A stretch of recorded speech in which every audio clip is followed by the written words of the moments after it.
Welcome to the Untold Whisperer. In this episode, we have 3 bone-chilling short stories lined up for you. Brace yourself for Song of Secrets, The Haunting of Serenity Peaks, and Shadows in the Forest. I am the Whisperer, and without further ado, let the untold stories unfold. Song of Secrets. Not all ghosts are bad, Mark would often say, his hands animated, eyes gleaming with mischief. Some can save your life, but I never believed him until the weekend we went camping. This year's summer was scorching and dry, with the sun relentless in its heat. Alongside the joys of the season, we faced unexpected challenges as our home's air conditioning units struggled to cope with the sweltering temperatures. Despite these difficulties, summer held a certain allure, with the air carrying the fragrant essence of blooming flowers and the skies adorned in a mesmerizing shade of blue. It was a season that both tested and rewarded us, offering cherished moments waiting to be created. We set out early on a sunny Saturday, our spirits high. Myself, Mark, Gemma, and Aubrey, we were all lifelong friends, bound by shared memories and our love for nature. Our chosen spot was a tranquil forested area known only to us, unspoiled by tourism, its air still fresh and redolent with the scent of pine and damp earth. The drive up there was lively, filled with laughter and old stories, our car passing through tiny rustic towns, their folksy charm evident in the weather-beaten facades of buildings, the homey little diners, and the amicable people we met. We knew the blazing hot summer drive would take longer than usual, so we all agreed to stop at one of the roadside eateries. It was our chance to enjoy a final home-cooked meal before we started digging into the amazing food nature had in store for us. The excitement of the journey mixed with the delicious smells of the diner, tempting our senses and giving us a taste of culinary joy before we dived into the wonders of the great outdoors. We arrived at the lake, nestled in the heart of the forest just as the sun began to dip towards the horizon. It was a picturesque scene, with the serene waters reflecting the blue sky above, and the trees surrounding us calmly, their shadows stretching across the landscape and inviting us to explore. We set up our tents on the grassy banks as the evening fell, a sense of calm enveloping us. As usual, some of us set up the tents while others wandered around, admiring the beautiful surroundings nearby. We couldn't help but be captivated by the colorful flowers swaying in the breeze and the sunlight peeking through the trees. We laughed, shared stories, and enjoyed exploring together, creating amazing memories under the open sky. "Look what I found," Aubrey called out, her voice filled with excitement, emerging from the tree line. Clutched in her hand was a vintage music box, rusted with age, its intricate design and the carved figures on the lid hinting at its once grandeur. "Where'd you get this?"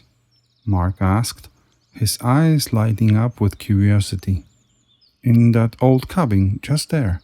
She pointed to a moss-covered structure we hadn't noticed before.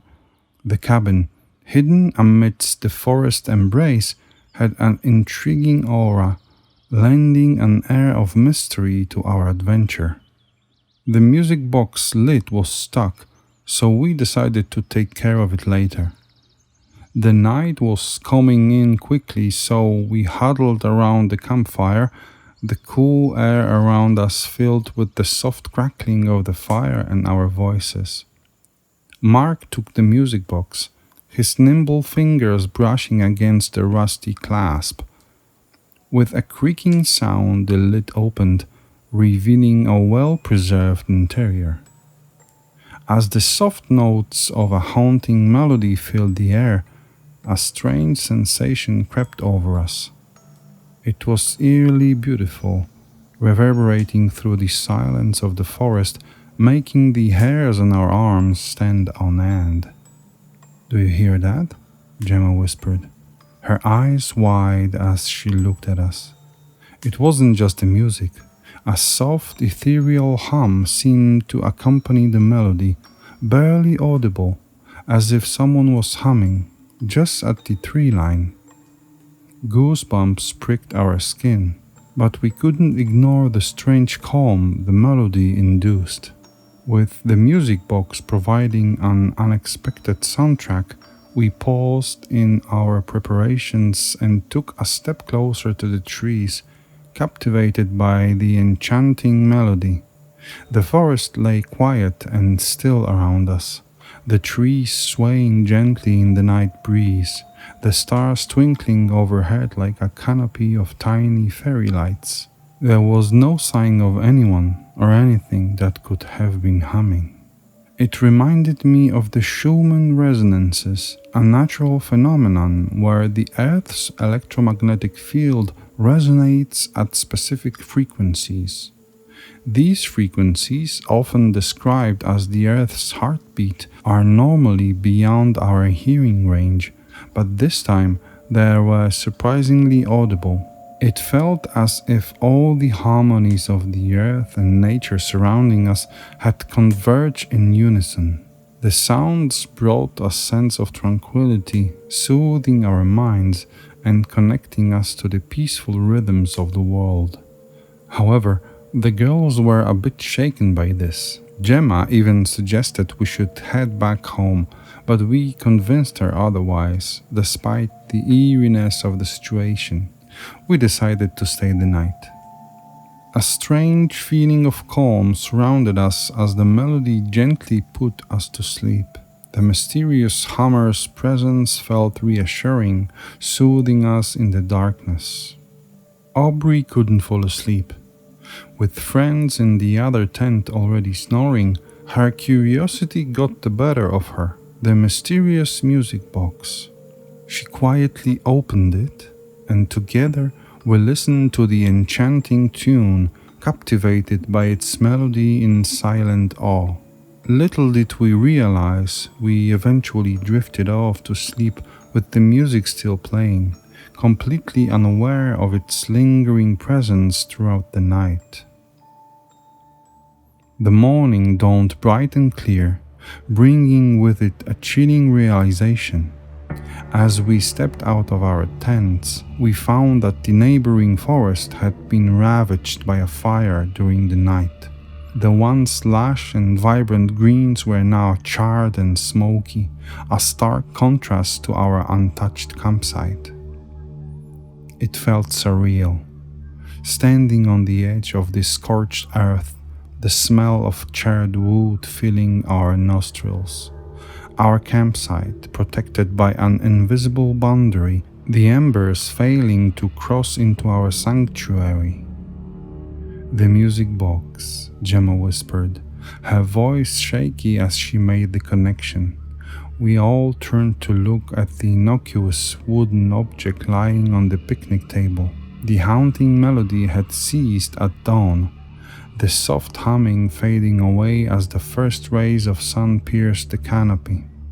It was as if the music box had watched over us, keeping the fire at bay, its haunting melody a protective charm against the blazing inferno. We stood there, silent, taking in the magnitude of what had happened, a newfound respect for the unexplained whispering in the wind around us. Our little group, bound by years of friendship, felt the bond deepen as we shared this extraordinary experience. The memory of that haunting melody would forever serve as a reminder of the time when unseen forces had saved us from a potential disaster. I think we should leave the music box here, Mark suggested as we packed up our belongings. He was right. It felt wrong to take away something that might hold an unseen guardian spirit. We left it in the cabin as a reminder of our extraordinary encounter and a silent thank you to the force that had saved us. As we drove away, our car kicking up a plume of dust behind us, I took one last look at the forest. The untouched cabin with its ancient music box stood strong, a symbol of our extraordinary experience. I couldn't shake off the strange sensation. Were we saved by the music box? Or was it just a coincidence? Who was the ethereal whisperer who hummed along to the melody, comforting us, keeping us safe through the catastrophic night? We might never know, and perhaps it was better this way. We survived. That was what mattered. We returned home with more than what we'd hoped for. A harrowing tale, a deepened bond, and an eerie lullaby etched into our memories. Life moved on, but every so often, when the night was still and the moon was high, we could still hear the haunting melody playing softly in our ears, a reminder of the ghostly protector that had once saved us. And so, even after all these years, I find myself agreeing with Mark. Not all ghosts are bad. Some can save your life. Our experience in the forest had made believers out of skeptics, reminding us that there are things in this world beyond our understanding, forces unseen and unheard, that watch over us, protect us, whispering in the silent corners of the world. And all we can do is respect them, and perhaps fear them a little less. For we had been touched by something inexplicable and came out unharmed. Yes, we were scared, but we were also, in an odd way, comforted. The Haunting of Serenity Peaks. Sometimes you stumble upon a moment so raw, so real, that it leaves you a changed person forever. That's how it was for my wife Maggie and me during one of our summer hikes. Maggie and I were no strangers to roughing it out in the wilderness. The desire to challenge the elements, to overcome the fear of the unknown, was a shared passion that bound us together. I remember sitting in our small apartment, our eyes dancing over the topographic map spread on the table, deciding on the trail. I pointed at the Serenity Peaks Trail, a popular yet demanding road that offered stunning views of a serene lake nestled between two lofty peaks. As we walked, the world was at peace, only the whispering wind and the rustling leaves breaking the silence. We admired the shimmering lake, surrounded by an explosion of wildflowers and towering trees. It was a day bright and beautiful, and we could see two distant hikers waving at us from a ridge, their cheerful gestures echoing in the silence. The journey up to the peak was invigorating. We reached a popular camping site atop one of the peaks, an isolated patch of tranquility with an awe-inspiring view of the valley below. Surprisingly, we were alone. We pitched our tent and kindled a fire, its crackling tune harmonizing with the stillness around us. As the twilight set in, we crawled into our tent, the stars twinkling their lullabies. Suddenly, a loud guttural sound resembling an animal's desperate shriek pierced the serenity, making us jump. After the disconcerting noise, we saw the faint silhouette of a hiker emerging from the darkness. His name was Daniel, a seasoned mountaineer with a jovial personality that contradicted the terror we had just heard. He requested some water and rope, and although we couldn't provide the latter, we shared our water bottle with him. His throaty laughter filled the quiet night as he shared tales of his climbing feats. Despite the late hour, Daniel seemed unbothered by the darkness and announced he had to continue his journey. We watched as he disappeared back into the night, his figure swallowed by the omnipresent darkness.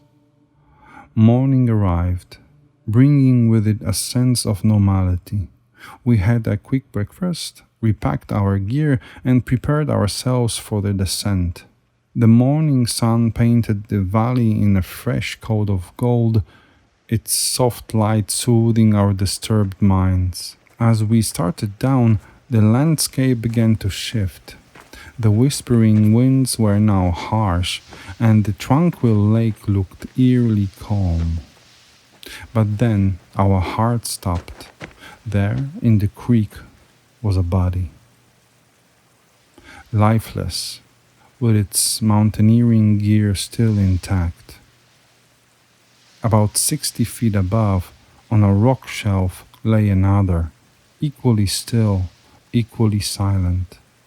The vibrant trail had turned into a chilling scene of death. Panic seized us. The reality of what we were witnessing was devastating. Immediately, I dialed for the mountain rescue, providing them our exact coordinates. We stayed by the bodies, offering what little respect we could for the departed souls. As the rescue team arrived, they informed us that the two bodies belonged to a group of 3 hikers.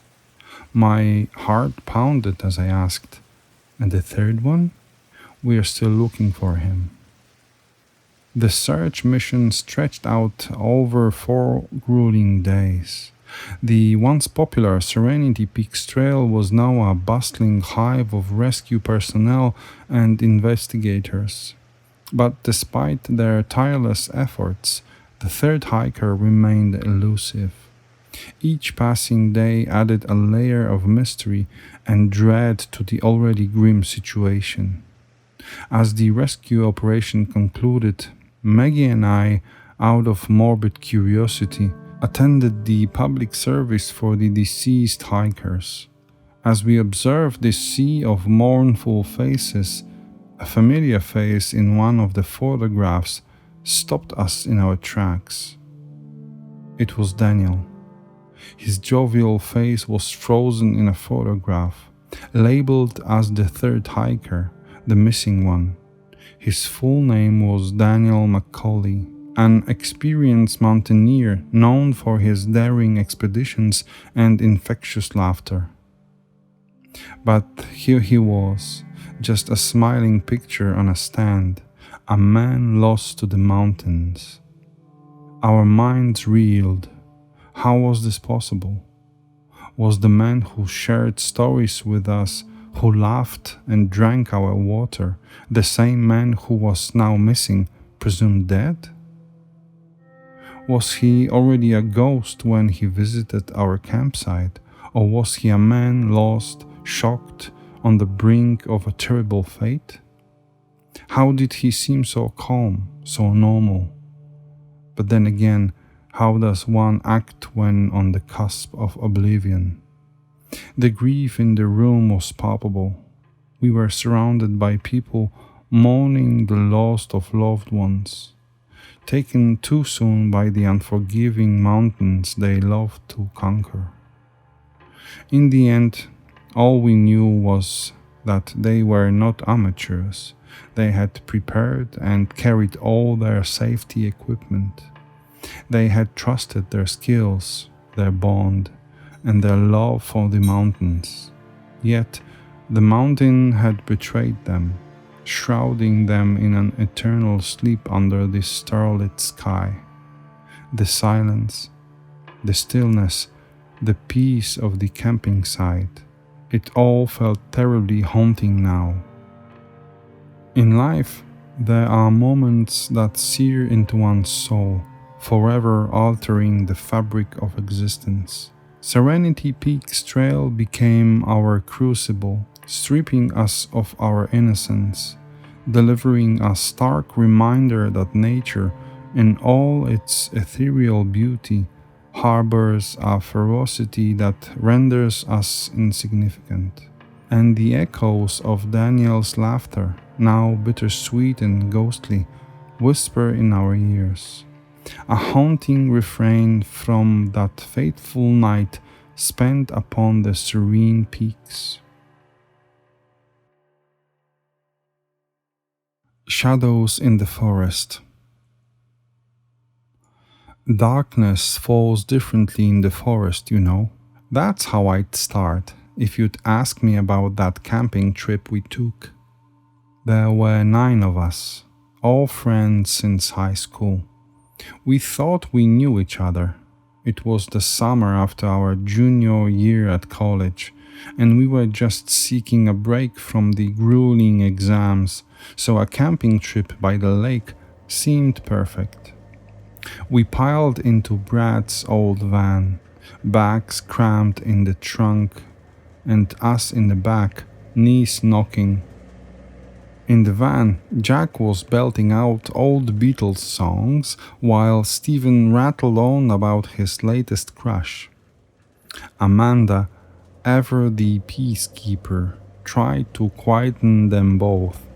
Robbie was laughing, her head thrown back, curls bouncing, while Nick kept teasing her, reaching over from the driver's seat. Brad and Freddie kept the conversation flowing, talking about the football game last week. Alex was scribbling in her sketchbook, The Silent Observer. When we finally found the perfect spot, nestled between a rushing stream and a dense copse of fir trees, the sun was starting to dip below the horizon. The guys set up the tents, their silhouettes tall and lanky against the flaming orange sky, while the girls prepared the food, the air filled with the scent of hot dogs and baked beans. And then Freddie disappeared. It happened in an instant. Freddie had headed off towards the stream with an empty water jug, his blonde hair catching the last of the sunlight. A hum of an old tune was hanging in the air behind him. Then there was this weird sound, like a distant echo of someone screaming. We all heard it, but Freddie was the only one who reacted. He looked around, his eyes scanning the surrounding woods, and then he just wandered off. "Guys, where's Freddie?" Brad asked, returning from the stream with 2 filled jugs, his eyebrows furrowed. We scoured the campsite, calling his name, worry gnawing at our insides. There was no sign of him. We decided to split into 2 groups, Jack, Brad, and I, heading towards the spot where Freddie had been last seen. The sun was just a thin sliver on the horizon now, the trees throwing long, eerie shadows. As we walked through an open field, a sudden gust of wind sent chills up my arms. Then we saw them. 4 tall, dark figures standing between the trees, staring at us with their wild eyes. They were there and not there, like ink blots against the dimming light. I felt a knot of dread in my stomach. We stood still, frozen with fear. The figures possessed an air of otherworldly intrigue, their presence simultaneously captivating and unnerving. Like specters of a bygone era, they flickered and wavered, their ethereal forms dancing in the breeze. Just as suddenly, they vanished. "Did you see them?" Brad asked, his voice a mere whisper, his face drained of all color. Jack nodded, his eyes wide and fearful. We rushed back to the campsite, but the ghosts were gone. An empty silence greeted us. Our laughter and songs seemed like a distant dream. We were in a state of shock, trying to comprehend what just happened. The campsite was a mess. Overturned chairs and half-eaten hot dogs, a cold fire pit. It was as if we had stumbled upon the remnants of another group's adventure, not ours. Nick frantically tried calling for help, but his phone showed no signal. I remember how his hands shook as he threw the useless device onto the ground. The rest of us were silent, eyes darting around, straining to catch any movement in the deepening darkness. And then we saw them again, those tall, dark figures. They were closer now, right at the edge of our campsite. The moonlight reflected off their eyes, giving them an otherworldly glow. They just stood there, watching us. The hair at the back of my neck stood up. "Who are you?" Stephen's voice broke the silence. "What do you want?" In response, we heard a distant voice. It was Freddy. His voice echoed from the field we had just been. "Freddy," Jack yelled back, "stay where you are." We jumped into the van. The engine roared to life under Nick's shaking hands, but as he swerved onto the trail, the headlights caught the girls. They were right in front of us, terrified and pale as ghosts. They screamed for us to drive, their worlds tumbling over each other in their panic. We could see fear etched in every line of their faces.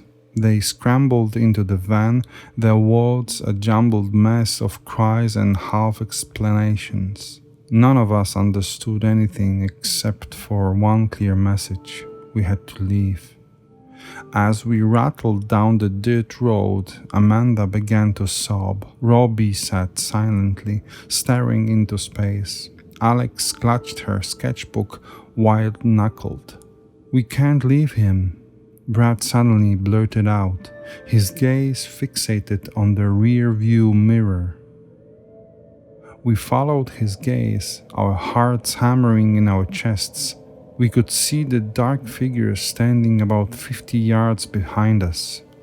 And there was Freddy, stumbling towards us. He didn't seem to notice the dark figures, like they were invisible to him. We watched, our breaths held, as he reached them. And then he just dropped. Just like that. No cry, no struggle. His body fell to the ground, motionless. Panic washed over us like a wave. We screamed, we cried. Nick hit the gas pedal, the van lurching forward. We left our friend behind. I don't know what we saw that night, what happened to Freddy. The police found his body the next day. Cause of death? Unknown. We told them about the figures, about the strange noises. They looked at us like we were crazy. But we know what we saw. We were 9 friends who went on a camping trip. Now we are 8 friends, living with a memory that chills our bones every time we think about it. Darkness falls differently in the forest, you know. Since then, it falls differently everywhere for us.